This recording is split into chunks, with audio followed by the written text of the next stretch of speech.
ఓం నమ శివాయ శ్రీమాత్రే నమః. మిత్రులకి శ్రేయోభిలాషులకి అలాగే నన్ను ఎంతగా ఆదరిస్తున్న యూట్యూబ్ ప్రేక్షకులందరికీ కూడా పేరు పేరు ధన్యవాదాలు. మిత్రులారా, మీ అందరికీ కూడా ఆ పరాదేవత ఎల్లవెల్లలా మీతో ఉండి మీ మనోవాంఛ నెరవేర్చాలని మనస్ఫూర్తిగా కోరుకుంటున్నాను. చాలామంది మిత్రులు అక్క చెల్లెళ్ళు మెయిల్స్లోను కామెంట్స్లోను గురువుగారు ఏకాదశి రోజున మేము చేసుకోగలిగేవి ఏదైనా తేలికైన ఉపాయాలు చెప్పండి అని చాలామంది అడగడం జరిగింది. రేపు ఏకాదశి, ఆ శ్రీమన్నారాయణుడు మనందరికీ కూడా మన మనోవాంఛలు నెరవేర్చాలని మనస్ఫూర్తిగా నేను కోరుకుంటున్నాను. ఈ ఉపాయాలు, ఈ 5 ఉపాయాలు చేయటం వల్ల మీకు ధనప్రాప్తి కలుగుతుంది, ధనలాభం కలుగుతుంది, కుటుంబంలో సుఖ సంతోషాలు కలుగుతాయి, వ్యాపార అభివృద్ధి కలుగుతుంది. రాబోయే సంవత్సరం గ్రహస్థితులు ఎలా ఉన్నప్పటికీ కూడా మీరు ఈ పరిహారాలు చేస్తూ ఉంటే ఖచ్చితంగా మీకు అద్భుతమైన మార్పుల్ని చూస్తారు. నేను మీకు ఒక 5 తేలికైన ఏకాదశి రోజు చేసుకోగలిగే ఉపాయాలు చెప్తాను. ఇది ఆడవారైన మగవారైన చేసుకోవచ్చు. ఆ రోజున నియమ నిబంధనలు ముందే చెప్తాను. ఇంటిలో నెలసరి ఉన్నప్పుడు మాత్రం చేయమాకండి. అలాగే మీరు దేవాలయంలో కూడా చేసుకోవచ్చు. అలాగే అంటే ఇంట్లో నెలసరి ఉండి మీరు ఎవరైనా ఇబ్బంది ఉంటే దేవాలయంలో కూడా చేసుకోవచ్చు, ఎలాంటి ఇబ్బంది లేదు.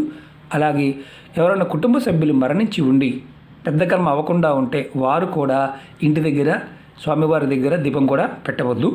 అలాగే ఈ ఉపాయానికి ఏకాదశి తిథి చాలా అద్భుతమైనది. రేపు మన దేవాలయాలకు వెళ్ళి మనం వైకుంఠ ద్వారం ద్వారా స్వామిని చూస్తాము. అంటే మనకి ఉత్తరాయణ కాలం ముందు నుంచి మనం చెప్పుకుంటూ ఉంటాము, శ్రీమన్నారాయణుడు నిద్ర నుంచి లెగుస్తాడు అని. మనం చిన్న చిన్న ఉపాయాలు, చిన్న చిన్న పరిహారాలు చేసినట్లయితే మనకి ఐశ్వర్యము, అష్టైశ్వర్యాలు, భోగభాగ్యాలు కలుగుతాయి, పూర్వకర్మలు తొలగిపోతాయి, పాపాలు అన్నీ తొలుగుతాయి. తెలిసి కానీ తెలియక కానీ మన కర్మల వల్ల, పూర్వపాపాల వల్ల, పూర్వశాపాల వల్ల ఏదైతే సమస్యలు వస్తున్నాయో ఆ సమస్యలన్నీ కూడా పలచబడతాయి. ఖచ్చితంగా మనకి బాగుంటుంది. మనం ప్రతి ఏకాదశికి కూడా మనం చేసుకోవచ్చు. అలాగే ఆహార నియమాలు కూడా చెప్తాను. రేపు పొరపాటును కూడా మాంసాహారాన్ని, మద్యాన్ని సేవించవద్దు. వీలైతే మీరు మంచం మీద కాకుండా కింద పడుకోవడానికి ప్రయత్నం చేయండి. ఒకవేళ మీకు శరీరం సహకరించకపోతే మామూలుగా పడుకోవచ్చు. రేపు ఉపవాసం ఉండడానికి ప్రయత్నం చేయండి. ఉపవాసం అంటే పూర్తిగా మానేయమని కాదు, పలహారం అంటే ఏదైనా తీసుకోవచ్చు, పలహారం తీసుకోవచ్చు. అలాగే పళ్ళు, పాలు కూడా తీసుకోవచ్చు. ఎందుకంటే ఏకాదశి ప్రతి నెలలో వచ్చే ఏకాదశి మనం గనక అంటే పౌర్ణమికి ముందు వచ్చే ఏకాదశి ఎవరైనా సరే శ్రీమన్నారాయణని గనక భక్తిపూర్వకంగా ఆరాధించినట్లయితే వారి కలికాలంలో అఖండ కోటీశ్వరులు అవుతారు అని శాస్త్రం చెప్తుంది. విధి విధానంగా మనం మనస్ఫూర్తిగా నమ్మి ఈ ఉపాయాలని స్వామివారిని ఆరాధించినట్లయితే ఖచ్చితంగా మన జీవితంలో అద్భుతమైన ఫలితాలని పొందుతాం. ఎలా చేయాలి, ఏ విధంగా చేయాలి తెలియచేస్తాను. మిత్రులారా, మీకు ఈ వీడియో నచ్చినట్లయితే లైక్ చేయండి. అలాగే 10 మంది మిత్రులకి షేర్ చేయండి. ఎందుకంటే మనం ఇలాంటి చిన్న చిన్న విషయాలని, అద్భుతమైన విషయాలని ఎంతమందితో పంచుకుంటే అంత పుణ్యం కూడా మనకు దక్కుతుంది. అలాగే మనం దాన ధర్మాలు చేసినా చేయకపోయినా భగవద్నామాన్ని స్మరించడం వల్ల, భగవంతుడి గురించి మనం మాట్లాడటం వల్ల కలికాలంలో అద్భుతమైన పుణ్యం కూడా కలుగుతుంది. ఇది గుర్తుంచుకోండి. అలాగే ఛానల్ సబ్స్క్రైబ్ చేసుకున్న తర్వాత పక్కనే ఉన్న గంట సింబల్ని యాక్టివేట్ చేసుకోండి. అలాగే మీరు అనేక రకాల సమస్యలతో బాధపడుతూ ఉన్నారు, చాలామంది కామెంట్స్ పెడుతూ ఉన్నారు. మీరు నా వీడియోస్లోకి వెళ్ళండి. మీరు ఏదైతే ఆచరించగలుగుతారో, చేయగలుగుతారో దాన్ని మాత్రమే ప్రయత్నించేయండి. ముందుగా మనం ప్రథమ ఉపాయం చెప్తాను.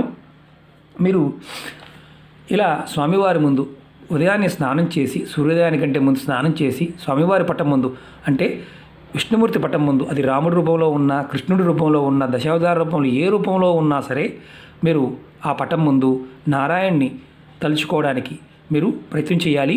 ఆ పట్టం ముందు స్నానం చేసి కూర్చొని మీరు చక్కగా ఇలా ఒక పేపర్ తీసుకోండి. లేదంటే మీరు స్వామివారి ముందు చూడండి, నేను చూపిస్తాను. మీరు ఇలా పేపర్ తీసుకోండి.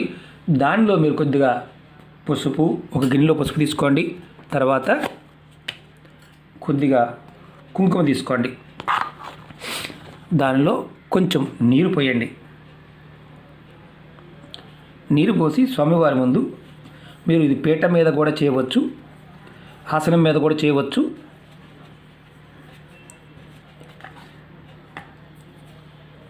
చూడండి, ఇప్పుడు మీరు ఇక్కడ పసుపు కుంకుమతో చేసిన పదార్థం ఉంది కదా, ఇలా మీరు మధ్యలో చుక్క పెట్టండి. మీరు పెడుతున్నప్పుడు ముందు ఓం మహాగణపతి నమః అనుకోండి. తర్వాత స్వస్తిక్ని వేయండి. చూడండి నేను స్వస్తిక్ ఎలా వేస్తున్నాను చూడండి. స్వస్తిక్ వేయటం కూడా తెలియాలి.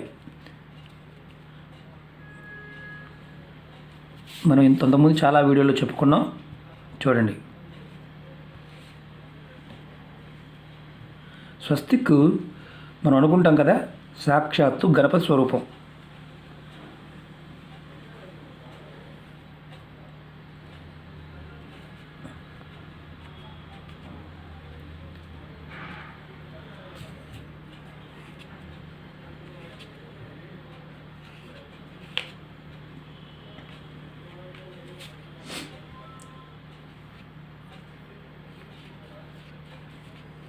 చూడండి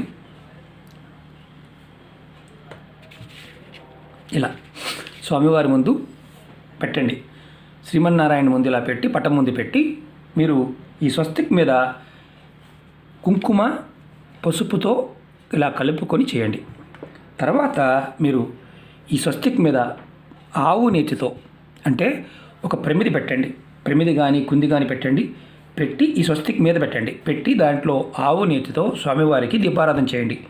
దీపారాధన మీరు 2 ఒత్తులు వేయవచ్చు, 5 ఒత్తులు వేయవచ్చు, 3 ఒత్తులు వేయవచ్చు. ఒకటి మాత్రమే పెట్టాలి, ఒక ప్రమిది మాత్రమే పెట్టాలి. పక్కనే మీరు కుందుల్లో దీపారాధన మామూలుగా వెలిగించుకోవచ్చు స్వామివారి ముందు. ఇది తాంత్రిక ఉపాయం చెప్తున్నాను మీకు నేను. తర్వాత మీరు ఇలా వీలైతే పసుపు కలర్ పువ్వులు, మీరు పసుపు కలర్ మందార పువ్వులు కావచ్చు, గన్నేరు పువ్వులు కావచ్చు, బంతి పువ్వులు అయినా సరే, ఎందుకంటే అదమం బంతి పువ్వులు అయినా సరే పసుపు కలర్ పువ్వులు స్వామివారికి సమర్పించండి. ఈ స్వస్తిక్ మీద మీరు ఆవు నెయ్యితో దీపం వెలిగించి స్వామివారికి మీరు మనసులో స్వామివారు తలుచుకుంటూ మీరు ఈ పని చేయండి. తర్వాత మీరు నారాయణ మంత్రం కానీ, ఓం నమో నారాయణాయ ఈ మంత్రం కానీ, లేదంటే మీరు విష్ణు సహస్రనామాన్ని మీరు వీలైతే చదవడం వస్తే విష్ణు సహస్రనామం చదవండి. అలాగే ఏకాదశి రోజున మీరు భగవద్గీతనైనా సరే ఒక అధ్యాయాన్ని చదవండి. నాకు చదవడం రాదు అనుకుంటే వినడానికైనా ప్రయత్నం చేయండి. ఈరోజు మీరు ఎంతగా శాంతంగా ఉంటారో, జనాల గురించి ఆలోచించకుండా మీరు నామస్మరణతో తరించండి. మీ జీవితం ఈ ఒక్కరోజుతో మారుతుంది. ఆశ్చర్యంగా అనిపించవచ్చు. స్వామివారిని ఈ ఒక్కరోజును పూర్తిగా మనస్ఫూర్తిగా స్మరించినా మనకి కష్టాలన్నీ కూడా కడతేరిపోతాయి. ఇది గుర్తుంచుకోవాలి. అలాగే మీరు వీలైనంత వరకు బాగా గుర్తుంచుకోండి. వీలైనంత వరకు మీరు స్వామివారి మంత్రాన్ని మనసులో మననం చేస్తూ ఉండండి. మీరు ఉపవాసం ఒక రకంగా చెప్పాలంటే రేపు అన్నం తినకుండా ఉంటే చాలు. అన్నం అంటే అన్నంతో చేసిన పదార్థాలని కాదు. మీరు ఏదైనా అల్పాహారం తీసుకుంటూ పళ్ళు పాలు తీసుకుంటూ రేపు ఆ ఒక్క ఏకాదశి రోజున మీరు భోజనాన్ని త్యజించినా చాలు. ఒక పూట ఒకవేళ మేము ఉండలేమనుకుంటే పగలంతా ఉపవాసం ఉండండి. సాయంత్రం స్వామివారికి దీపారాధన చేసి నైవేద్యాన్ని సేకరించండి. అంటే మీరు ప్రసాదంగా కూడా తీసుకోవచ్చు. మీరు ఇంకొకటి ఏంటంటే ఇంకొక ఉపాయం చెప్తాను మీకు. ముందు మామూలుగా స్వస్తిక్ వేసి మామూలుగా స్వామివారికి దీని మీద ఆవు నెయ్యితో దీపారాధన చేయటం ఒకటి. రెండోది పసుపు కలర్ పువ్వులను సమర్పించటం. అలాగే స్వామివారికి మీరు వీలైనంత వరకు మూడో పాయింట్ ఏంటంటే నారాయణ మంత్రం లేదా విష్ణు సహస్రనామం, అలాగే భగవద్గీతని వినటం. నాలుగవది ఉపవాసం ఉండటం. ఐదవది మీరు ఇలా పసుపు కొమ్ములు తీసుకోండి. ఇలా పసుపు కొమ్ములు ఒక 11 కొమ్ములు తీసుకోండి. ఎక్కడ ఇరగకుండా ఉండాలి. ఇలా పూర్తిగా ఉన్న కొమ్ములు 11 తీసుకోండి. ఇలా పసుపు కలర్ దారంతో మాలగా చుట్టండి. ఒకవేళ దారం మీకు పసుపు కలర్ లేకపోతే ఇలాంటి తెల్ల దారాన్ని తీసుకొని పసుపులో ముంచి మీరు మాలగా చేసుకోవచ్చు. ఇలా ఒక 11 కొమ్ములు తీసుకోండి. చూడండి మీకు చూపిస్తున్నాను నేను. విరగకుండా ఉన్న కొమ్ములు తీసుకోండి. విరిగినవి మాత్రం వద్దు, అంటే మనం విరిచి ఇలాంటివి మాత్రం వాడవద్దు. ఇలా ఉన్న కొమ్ములు తీసుకోండి. 11 కొమ్ముల్ని మాలగా కట్టండి. మాలగా కట్టి మీ ఇంట్లో ఉన్న శ్రీమన్నారాయణ పటానికి వేయండి. అదే మీరు దేవాలయానికి వెళ్తే కనుక దేవాలయంలో పూజారి గారికి ఇచ్చి వేయండి. ఇది ఏకాదశి రోజున ఈ రోజుని వేసి మీరు మనసు పూర్తిగా మీ మనసులో ఉన్న కోరికలన్నీ చెప్పండి. తర్వాత మళ్ళీ వచ్చే ఏకాదశి వరకు, అంటే మళ్ళీ పౌర్ణమి ముందు వచ్చి అంటే కరెక్ట్గా నెల రోజులు ఆ ఏకాదశి వరకు స్వామివారి పటానికి ఉంచవచ్చు. తర్వాత ఈ పసుపు కొమ్ములు మాలను తీసుకువెళ్ళి ఎక్కడైనా సరే పారే నీళ్ళలో కానీ లేదంటే ఈ చెట్టు మొదల్లోనే పెట్టేయవచ్చు. మీరు ఓపిక ఉంటే ప్రతి ఏకాదశికి స్వామివారికి మీరు ఇలా పసుపు మాల వేస్తూ ఉంటే మీ జాతకంలో గురుబలం పెరుగుతుంది. గురుబలం పెరగడమే కాదు, బుద్ధి వికసిస్తుంది. బుద్ధి వికసించి మనం చేస్తున్న పనులు తప్పు చేస్తున్నామా, ఒప్పు చేస్తున్నామా, ఎవరి కోసం చేస్తున్నాము, మనం ఎలా చేస్తున్నాము అనేది మనకి ఆలోచన వస్తుంది. ఖచ్చితంగా మీరు ఆ పసుపు కొమ్ములు మాల వేసి స్వామివారికి చేసినట్లయితే, ఏకాదశి చేస్తూ ఉన్నట్లయితే మీ జీవితంలో భార్యతోనూ పిల్లలతోనూ ఎప్పుడూ గొడవలు రావు. ఆశ్చర్యంగా అనిపించవచ్చు, గొడవలు రావు, సుఖంగా సంతోషంగా ఉంటారు. మీకు మీ బుద్ధి ద్వారా మీ బుద్ధి వికసించి ధనానికి సంపాదించడానికి ఏదైతే మీరు అడుగుతున్నారో స్వామివారి కృపా కటాక్షాన్ని ఖచ్చితంగా పొందుతారు. ఎక్కడైతే శ్రీమన్నారాయణ ఆరాధన జరుగుతుందో అక్కడ లక్ష్మీదేవి ఉంటుంది. ఎక్కడైతే శివారాధన జరుగుతుందో అక్కడ అమ్మవారు ఉంటుంది.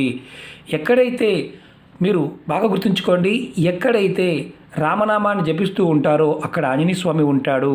ఇవన్నీ కూడా ఏంటంటే ప్రాకృతమైన శక్తిని, దైవశక్తులన్నీ కూడా నామంతోనే మనకి కలికాలంలో పొందగలుగుతాము అని మన పెద్దలు చెప్పిన విషయం. కాబట్టి మిత్రులారా, ఈ చిన్న పరిహారాన్ని, చిన్న ఉపాయాలు 5 కూడా ప్రయత్నపూర్వకంగా చేయండి. ఖచ్చితంగా మీ అందరికీ కూడా ఆ శ్రీమన్నారాయణ యొక్క కృపా కటాక్షం, అనుగ్రహం కలుగుతుంది. మీరు గుర్తుంచుకోండి, ఈ చెప్పిన పదార్థము ఇందులో ఏది వీలైతే అది చేయడానికి ప్రయత్నం చేయండి. 5 వీలైతే 5 చేయండి. మాకు వీలు కాకపోతే వేరే పదార్థాలతో చేయాలని అడగమాకండి. ఎందుకంటే ఈ పదార్థాలతో చేసినప్పుడు మాత్రమే ఫలితాన్ని పొందుతారు. ఓకే మిత్రులారా, ఈ చిన్న ప్రయత్నం చేసి ఆ శ్రీమన్నారాయణ కృపా కటాక్షాన్ని పొందుతారని మనస్ఫూర్తిగా నేను అనుకుంటున్నాను, చేస్తారని కూడా అనుకుంటున్నాను. మిత్రులారా, మీకు ఈ వీడియో నచ్చినట్లయితే లైక్ చేయండి, నా ఛానల్ సబ్స్క్రైబ్ చేసుకోండి, పక్కనే ఉన్న గంట సింబల్ యాక్టివేట్ చేసుకోండి, 10 మంది మిత్రులకి షేర్ చేయండి. ఓం నమః శివాయ, శ్రీమాత్రే నమః.